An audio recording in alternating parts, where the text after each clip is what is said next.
Wyld offers network connections in areas where wireless communication is inaccessible. In July, the company will go public on First North, and today we're going to speak to CEO Alastair Williamson. Welcome, Alastair. Thank you, Adam. Thank you for the invitation. So we start off by, can you tell us a bit about the company and the problems and issues that you are addressing? Yeah, absolutely. So we formed Wyld Networks in 2016 in Cambridge in the UK, and then subsequently formed Wyld Networks in Sweden. And the problem that we're addressing is relatively simple to explain. Our focus is on the Internet of Things, providing wireless connectivity to the Internet of Things, or the IoT as it's called. Now, today, and the problem is that only 15% of the world's surface is covered by wireless networks. And that problem of lack of global connectivity is actually holding back the deployment of IoT networks from adding about $2 to $3 trillion to global GDP in the next 10 years.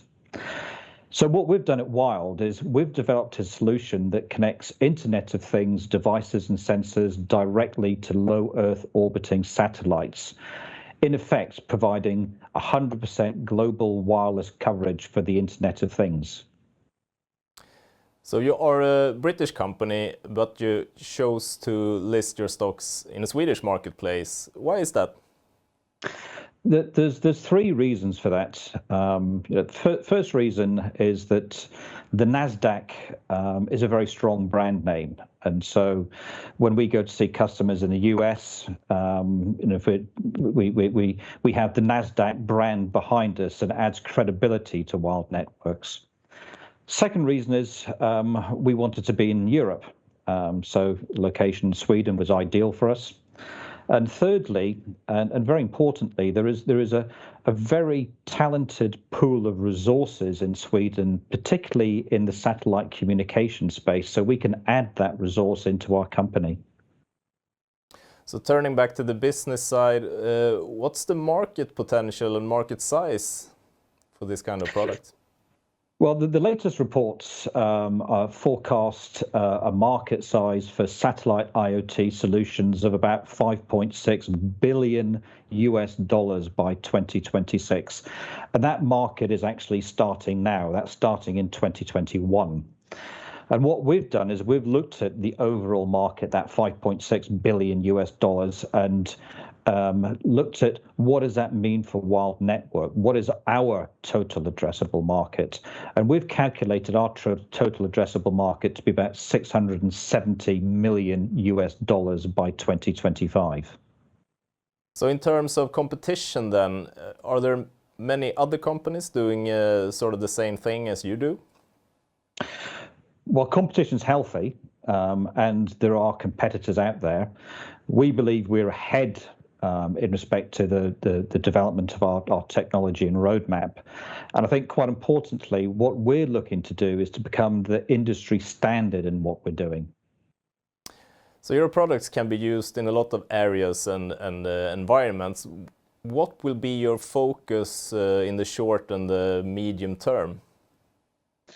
Well, you're absolutely right. There's a lot of different applications for our technology, but obviously what we're doing is addressing that 85% of the world's surface where currently there is no wireless connectivity. So the applications we're looking at are in the agricultural sectors, the maritime sectors, oil and gas, in the environment, in transportation and logistics. And if I can just give you one example, one use case in agriculture, we're deploying our technology into agriculture to try and help increase the production and yield of crops.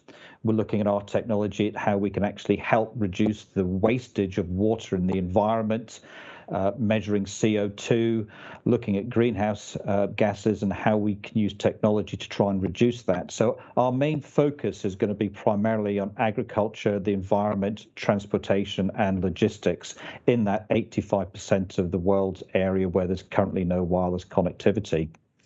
And to give you an idea of, who we're sort of working with, we're working with large partners, and these partners are companies that are going to be taking us into the market. And I think collectively, if you look at the revenues of these companies, they're in excess of $100 billion US.